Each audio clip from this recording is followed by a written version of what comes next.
আমি একটু যদি দেখি যে আইএমএফের যেই চারটা মেজর ইস্যু আসলে আমাদের সরকারের সাথে এসছে, যেটার কারণে আমরা শুনছি যে ঋণের ছাড় হয়ে দেরি হচ্ছে, জিওপলিটিক্যাল ইস্যুস কিংবা পলিটিক্যাল ইস্যুস বাদ দিলেও আপনি যদি দেখেন, আমি যদি খুব ব্রডলি ক্লাসিফাই করি, you have an issue with financial sector reforms, you have an issue with fiscal tax collection, we have an issue with আমাদের মনিটারি পলিসি এবং এনার্জি পলিসি। এবং আমি চারটা যদি দেখেন, আপনি একটু ইফ ইউ স্টেপ ব্যাক, ভুলে যান যে আইএমএফ কী বলেছে কিংবা কে বলেছে, এই চারটা জিনিসই কিন্তু আমাদের আসলে করা উচিত।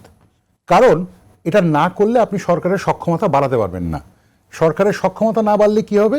সরকার জনগণের জন্য যে সার্ভিসটা দেওয়া দরকার, যে ইনভেস্টমেন্টটা করা দরকার, সেটা করতে পারবেন না। একদম সহজ বাংলায়, আপনি যদি ট্যাক্স জিডিপি যদি 6% হয়, তাহলে আপনি সেটা দিয়ে স্বাস্থ্য খাতে কী বিনিয়োগ করবেন, আপনি শিক্ষা খাতে কী বিনিয়োগ করবেন, ইনফ্রাস্ট্রাকচার খাতে কী বিনিয়োগ করবেন।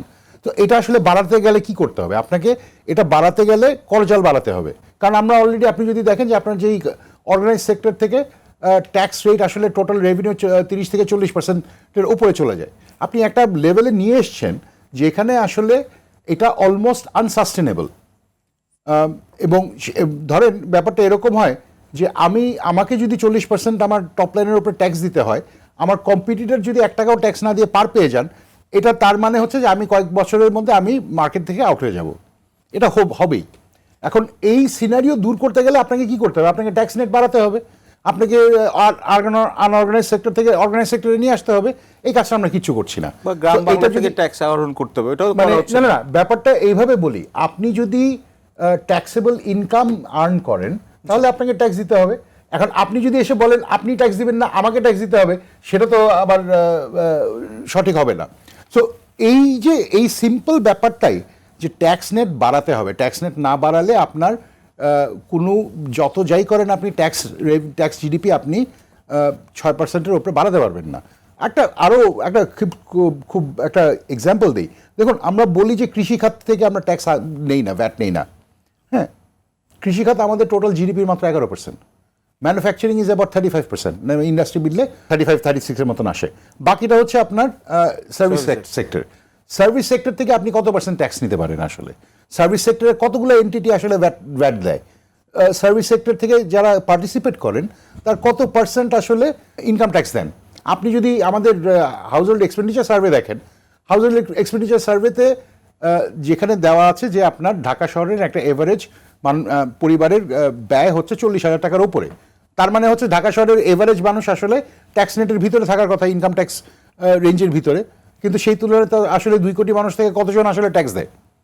তো আমরা জানি যে ট্যাক্স রিটার্ন ফাইল করে 44 লাখ 45 লাখ, তার থেকে তার হাফ থাকে আপনার নীল রিটার্ন। সো এই ট্যাক্স রিফর্মে এই জিনিসগুলো, এটা আইএমএফ বলুক, এটা তো আমরা আইএমএফ কি বলবে, আমরা তো খালি চোখে দেখছি যে কত বড় ব্যর্থতা এখানে ট্যাক্স নেটটা।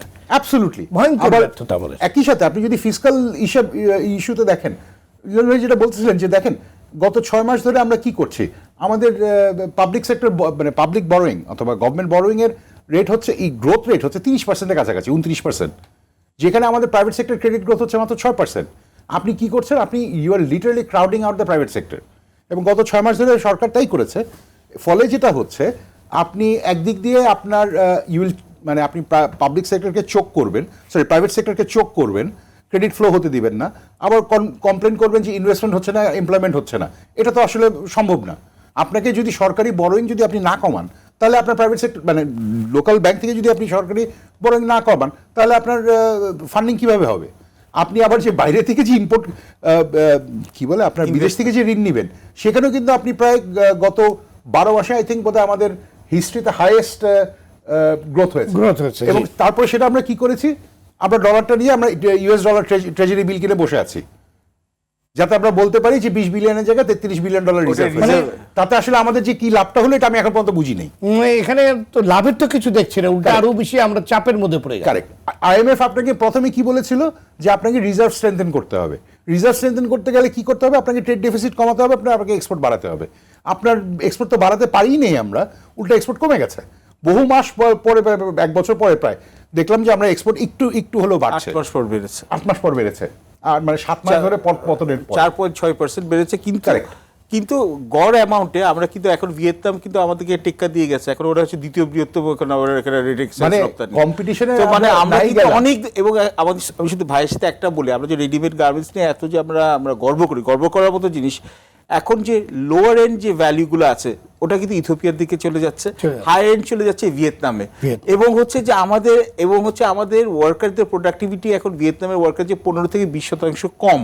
তো তাহলে হচ্ছে আমরা কোনভাবে আমরা কিভাবে কম্পিট করব? একটা সেকেন্ড, আপনি ওয়ার্কার প্রোডাক্টিভিটি পরের গল্প, এটা বাড়তেও সময় নেয়, কমতেও সময় নেয়, কিন্তু আপনি যদি এনার্জি সাপ্লাই বন্ধ করে রাখেন, ফ্যাক্টরি বন্ধ থাকে, এটা হচ্ছে বটম লাইন।